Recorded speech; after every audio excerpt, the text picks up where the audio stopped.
विक्रमादित्य विद्वान, साहसी, दानवीर एवं न्यायप्रिय थे। एक दिन उनके दरबार में दो व्यक्ति आए।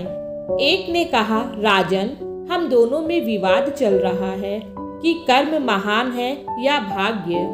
मैं कहता हूँ कि कर्म बड़ा है और यह कहता है भाग्य। अब आप ही इसका उत्तर बताइए। विक्रमादित्य उलझन में पड़ गए। उन्होंने उन्हें 6 माह बाद आने को कहा। एक वेश बदलकर वह एक नगर में पहुंचे।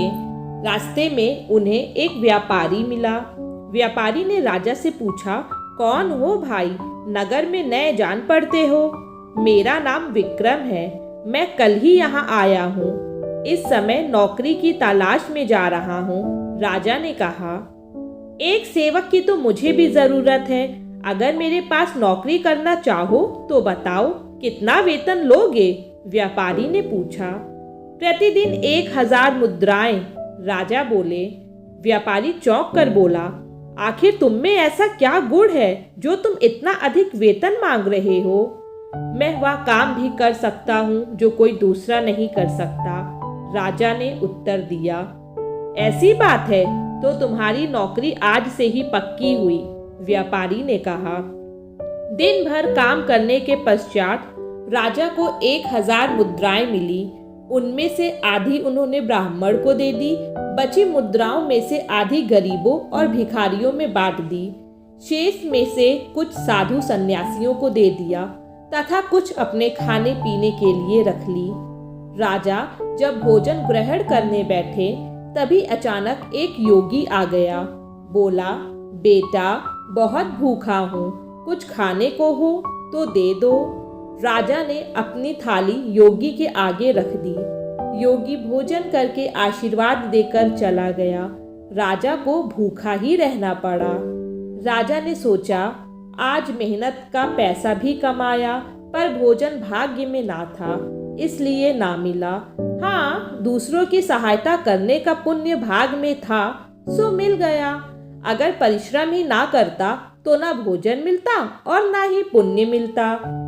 कुछ दिनों बाद व्यापारी सेवक बने राजा व कुछ अन्य सेवकों के साथ विदेश यात्रा के लिए निकल पड़े। एक दिन अचानक समुद्र में तूफान आया। राजा डगमगाने लगे। सभी लोग घबरा गए। व्यापारी ने कप्तान से कहा, लंगर डालकर जहाज को यहीं रोक दो, तूफान रुकने पर आगे चलेंगे।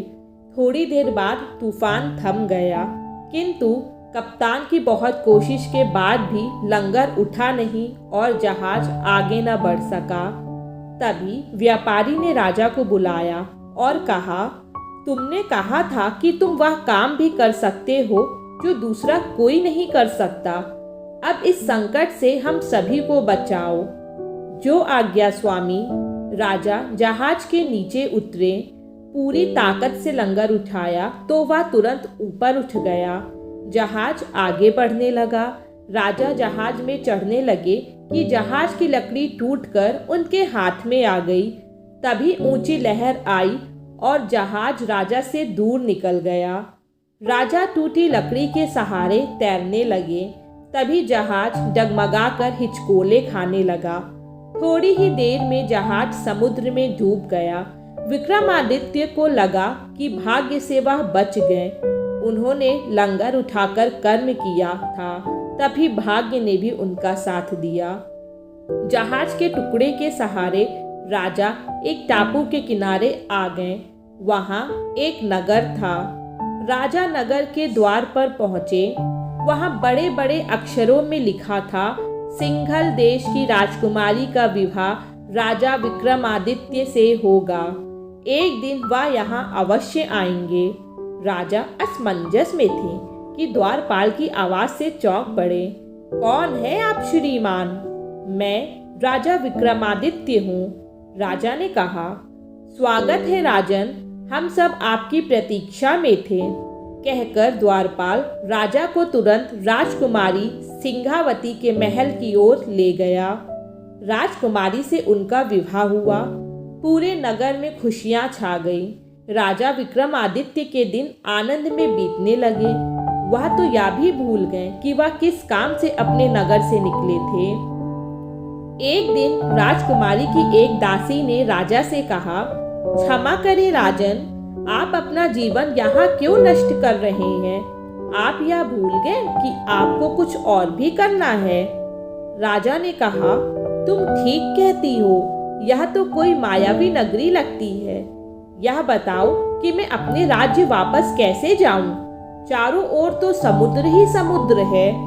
राजकुमारी के अस्तबल में काले रंग की एक जादू की घोड़ी है। वह उड़कर दुनिया के किसी भी कोने में जा सकती है। आप अवसर मिलते ही यहाँ से निकल जाइए, ऐसा दासी ने बताया। एक दिन राजा जादुई घोड़ी पर सवार होकर अपने नगर के समीप पहुंच गए। उन्होंने घोड़ी को वापस भेज दिया। नगरवासी राजा को देखकर फूले न समाये। अगले दिन राजा ने दोनों व्यक्तियों को बुलाया। राजा विक्रमादित्य ने अपने अनुभवों के आधार पर कहा, भाग्य और कर्म साथ साथ चलते हैं। ये एक ही गाड़ी के दो पहिए हैं। अगर भाग्य साथ दे किंतु कर्म ना करो तो कुछ भी प्राप्त नहीं होता। इसी तरह यदि कर्म करो पर भाग्य साथ ना दे तब भी कुछ हासिल नहीं होगा। दोनों व्यक्ति राजा का उत्तर सुन संतुष्ट होकर चले गए। कहानी यहीं समाप्त होती है। आशा करती हूँ कि आपको इस कहानी से कुछ ना कुछ सीख अवश्य मिली होगी। मिलते हैं एक नई कहानी के साथ। तब तक आप सब अपना ध्यान रखिए, खुश रहिए। धन्यवाद।